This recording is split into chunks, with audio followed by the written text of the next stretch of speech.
You're not answering me, Malik. My voice was steady, too steady.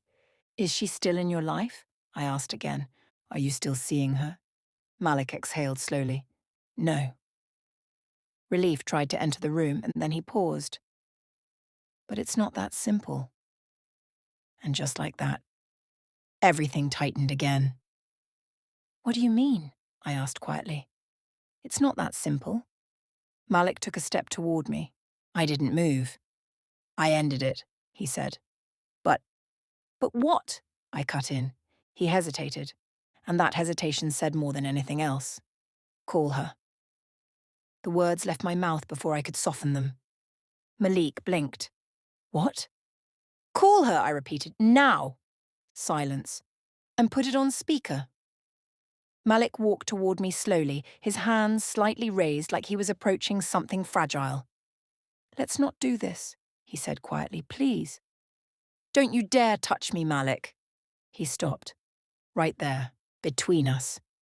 What kind of husband are you? I asked. Not shouting, not crying. Just asking. The kind of question that doesn't need an answer. Because the answer is already visible. Why are you doing this? Malik asked, his voice tightening now. We don't have to destroy everything tonight. I let out a small, humorless laugh. Destroy, I repeated. The damage is already done. I stepped closer. You broke every rule of this marriage, every promise, every boundary. My voice dropped. And now you want to manage the consequences. Malik ran his hand through his hair. My mother is arriving in less than a week, he said quickly. Can we just move carefully, for now? I stared at him, really stared. Is that what this is? I asked. A strategy? No. So we pretend, I continued. We smile. We welcome her. We act like I wasn't replaced in my own marriage. No, no, no, Malik said quickly, shaking his head. That's not what I'm saying. Then what are you saying? I just want her to feel welcome, he said. I froze. Then I smiled. Not kindly, not softly, dangerously. Your mother, I said slowly, will feel exactly what I allow her to feel in this house. The room went quiet. Call her Malik. This time there was no repetition, no explanation, no emotion, just instruction.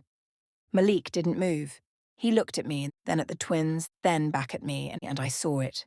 The fear, not of me, but of what this moment would expose. You're choosing this path, he said quietly. No, I replied. I'm choosing the truth. Seconds passed. Heavy ones, the kind that change everything. Finally, Malik reached for his phone. He scrolled, stopped.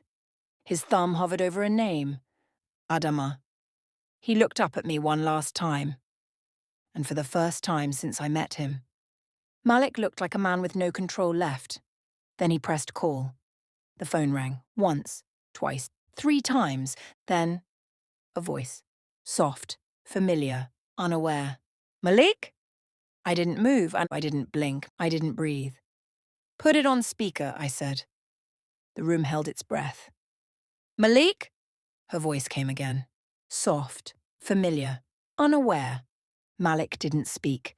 For the first time since I met him, he looked cornered. Put it on speaker, I said. He hesitated, then pressed it. Adama, Malik began, his voice lower now. There was a pause on the other end. A shift. She heard it. What's wrong? She asked. I stepped forward. Not rushed, not emotional. Deliberate. Nothing is wrong, I said. Silence. Heavy. Then, who is that? She asked. Her voice changed instantly. Alert. Careful. I'm his wife. The words landed clean. No shaking. No hesitation. I'm the woman you were preparing to replace. Silence exploded louder than noise. Adama didn't speak immediately. And in that silence I realized something. She wasn't shocked. She was calculating. I didn't replace you, she said finally. Her tone was calm, too calm. I let out a small breath. Interesting, I replied. Because from where I stand, that's exactly what was happening. Malik shifted uncomfortably beside me. Adama, this is not... He started. Let her speak, I said. He stopped. I knew about you, Adama said. That stopped me. Just for a second. What? I asked. I knew he was married, she continued. No apology, no guilt. Just fact. The room tilted slightly. Then why? I asked slowly. Did you continue? A pause. Then, because your marriage already had space for me. That landed. Hard. I felt something rise in my chest. Not anger. Recognition. You mean, I said carefully, because his mother created space. Adama didn't respond immediately, but her silence answered me. She called me, Adama said. Many times. She told me you couldn't give him what he needed. The words were quiet, but they cut. Malik's head dropped slightly. And you believed her? I asked. I didn't need to believe her, Adama replied. I saw it. That was new. What did you see? I asked. I saw a man who was afraid. Her voice softened slightly. I saw someone trying to carry expectations that were bigger than him. And I helped him. I laughed. Not because it was funny, because it was unbelievable. You helped him replace me? No, she said. I helped him survive. Silence again. Different this time. More complicated. Are you still seeing him? I asked directly. This time there was no hesitation. No. My eyes moved to Malik, then back to the phone. But, she added, of course, there was always a but. He hasn't let go of everything. That line shifted the entire room. What does that mean? I asked. Adama exhaled slowly. He still calls sometimes. Malik looked up sharply. And when he calls, she continued, he doesn't sound like a man who has chosen. That was the line, the one that breaks everything. I turned to Malik slowly. He didn't speak. On the phone, Adama added quietly. I stepped back when I realized this wasn't mine to fix. For the first time. I heard something real in her voice. Not competition, not pride, distance. You should decide, she said, because right now you're standing between two lives. The line went quiet. Is there anything else? She asked finally. I looked at Malik, then at our sons, then back at nothing. No, I said. There isn't. Malik ended the call. The room felt different now, not clearer. Just exposed. I looked at him.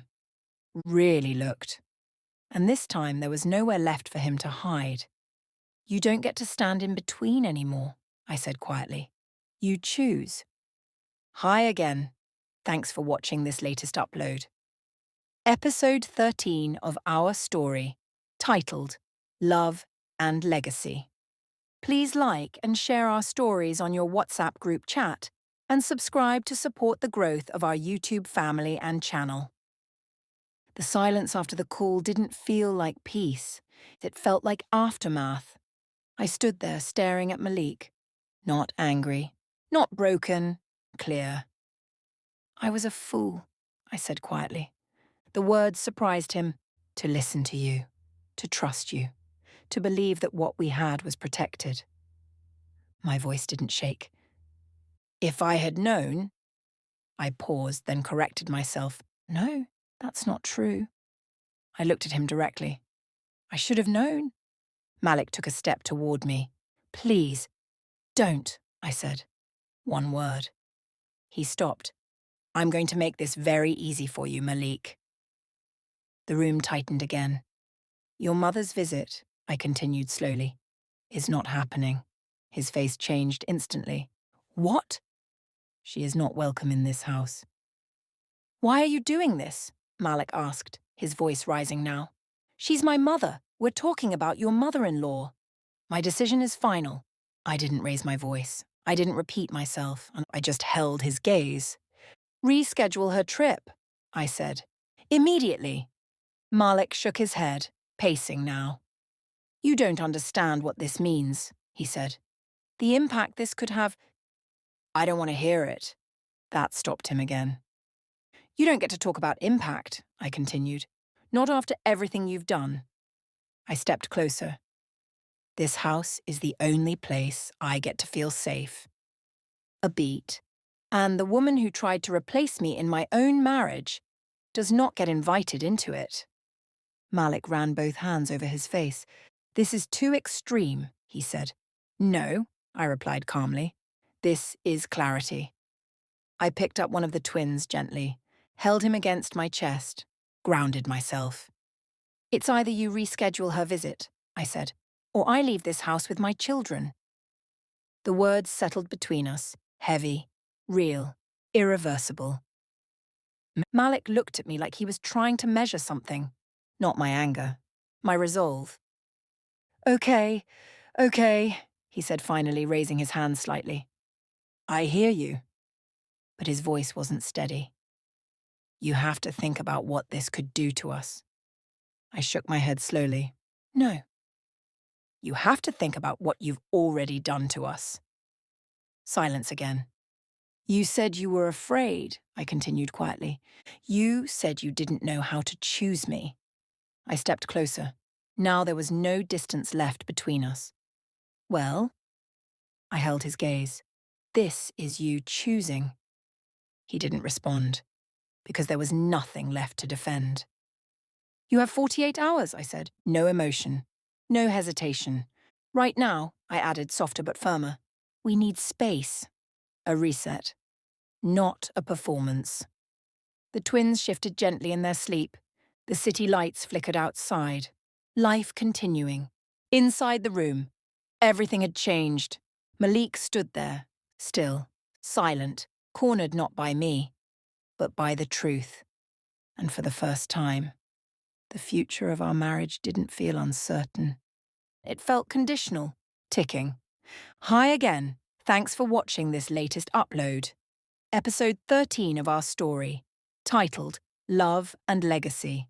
Please like and share our stories on your WhatsApp group chat, and subscribe to support the growth of our YouTube family and channel. 48 hours is a long time when you're waiting for someone to choose you. I didn't ask him again, not once, and not in the morning, not at night, not even when we sat across from each other at the same dining table eating in silence like strangers pretending to be married. Malik didn't mention it either. And that was the first sign. Something had already been decided. The house felt different, quieter, not peaceful, measured, like every movement meant something. On the second day, I woke up earlier than usual. The twins were still asleep, the room was still. But something was off.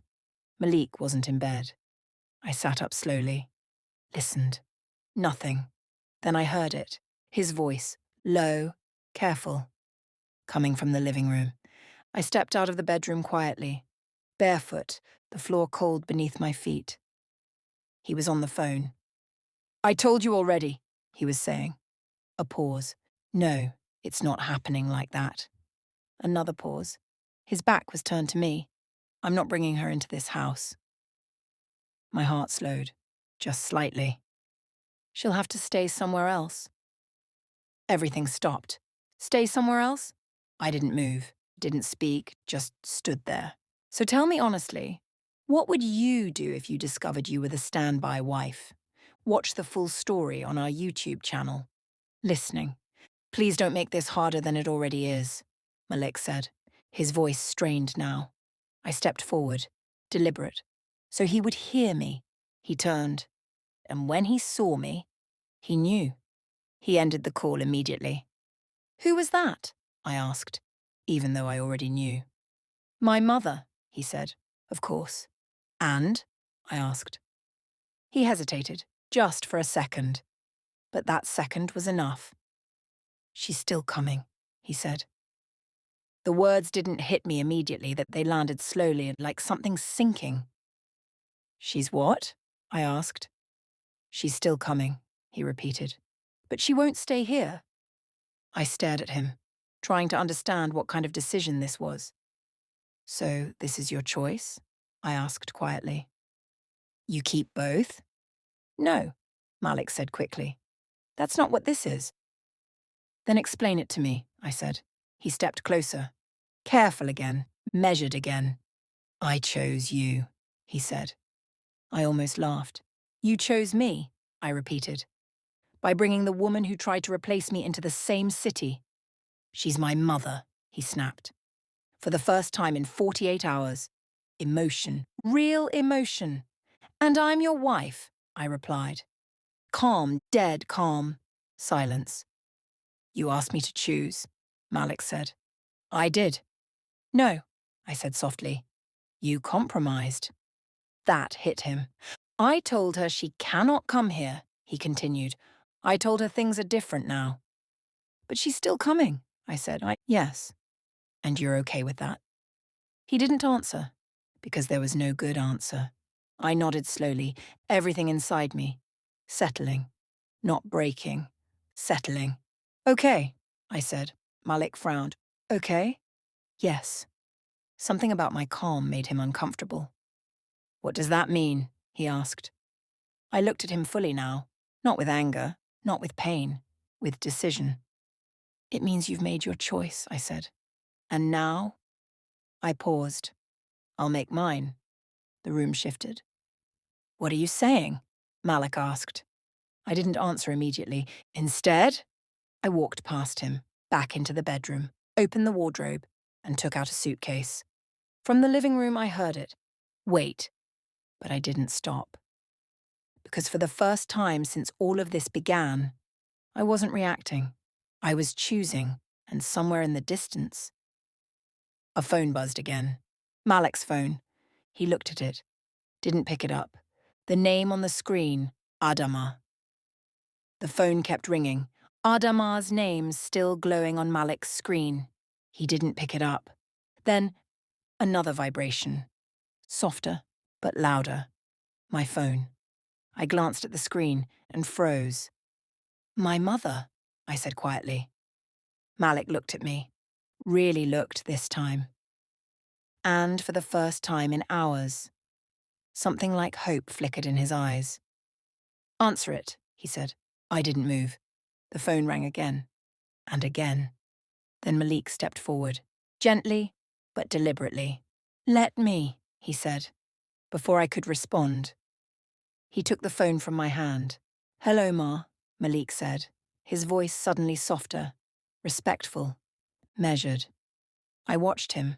The same man who couldn't answer me clearly was now choosing his words carefully. Yes, Ma, she's here, he continued. A pause, and then. No, Ma, it's not like that. I folded my arms slowly, something inside me already shifting. Malik nodded, as if my mother could see him. Yes, Ma, I understand. Another pause. Longer this time. Then he looked at me, and I knew. He handed the phone back. My daughter, my mother's voice came through. Calm. Too calm. Yes, Mama, I replied. I heard everything. My grip tightened on the phone. And? I asked. There was a pause. Not uncertainty, deliberation.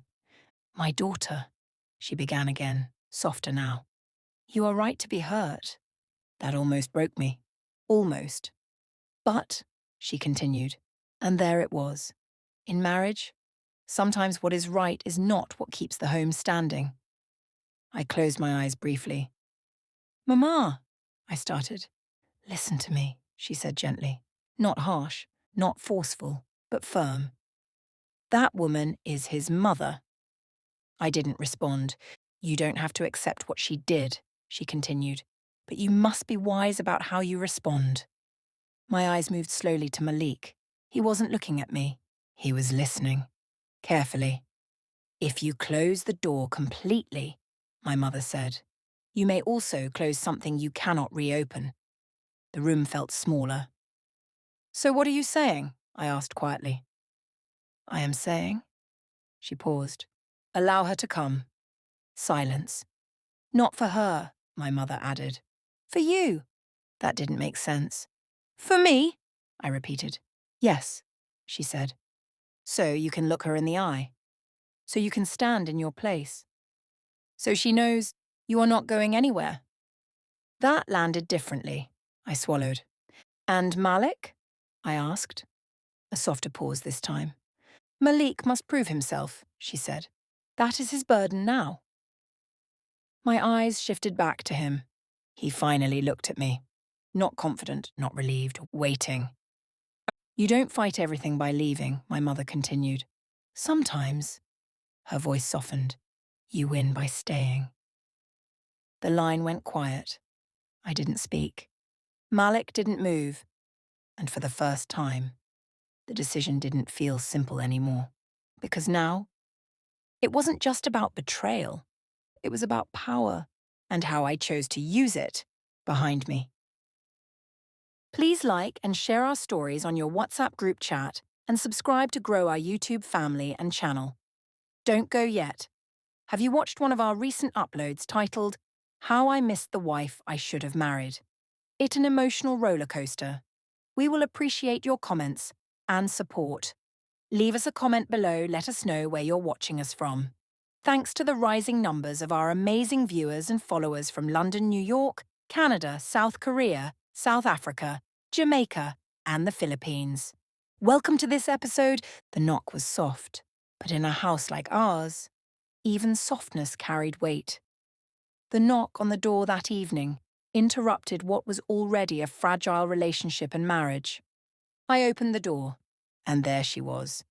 Adama, Malik's concubine, unapologetically tall, beautiful-looking woman, confident and composed. Beautiful in a way that didn't try too hard, the kind of presence that didn't ask for attention. It owned it. I'm Adama, she said, like we hadn't already met through silence, tension, and truth. Her hand stretched forward, again confidently, unshaking. I took it. Her hand was soft and handshake was very formal. I'm Angela, I replied. Malik's wife. A brief pause. Then, a smile. Oh, nice to finally meet you in person, Adama said. The air between us shifted. Not hostile, not warm, something in between. How are your boys? She asked. The twins are doing well, I said, then added softer. Thank you for asking. For a moment, we were just two women. Not rivals and not replacements, just women. Then, is Malik in? She asked, her voice soft. Just like that. Yes, I replied. He's upstairs, with our sons. I didn't miss the way I said it, and neither did she. Would you mind letting him know I'm here? She asked politely. But her eyes, they were already scanning the room, taking everything in. Of course, I said. Please, have a seat. I gestured with my hand. She didn't sit. I left her standing there. Malik, I called as I entered our bedroom. You have a guest. Who? He asked. I wasn't expecting anyone. Adama is here, I said. That startled him a bit. Sure, he wasn't expecting that to come from me. Then, silence. Adama, he repeated. He looked unsettled. His face changed instantly. Why is she here? She's waiting downstairs, I said calmly, not bothered. Is she alone? He asked quickly. I held his gaze, looked deep into his face, then turned and walked out of the bedroom. When I returned, Adama was still standing. She looked elegant, checking her wristwatch. Again and again. Then, I heard the footsteps behind me. Malik. Hello, Adama, he said, his voice controlled. To what do we owe this visit? Malik asked, trying to sound cheerful and welcoming.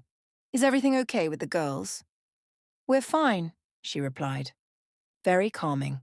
There was something unusual about her calmness I was yet to understand, especially from a woman who's my husband's baby mama. I have heard a lot about baby mamas and their propensity for making trouble, and for breaking homes and marriages. From where I stood, she was different. She was calm, confident, and composed. Then Malik cut in. Where are the girls? They're outside, she said. In the car. That hit him. Why didn't you bring them in with you? Malik asked. I'm traveling, she continued. I'm going away on holiday. With my partner.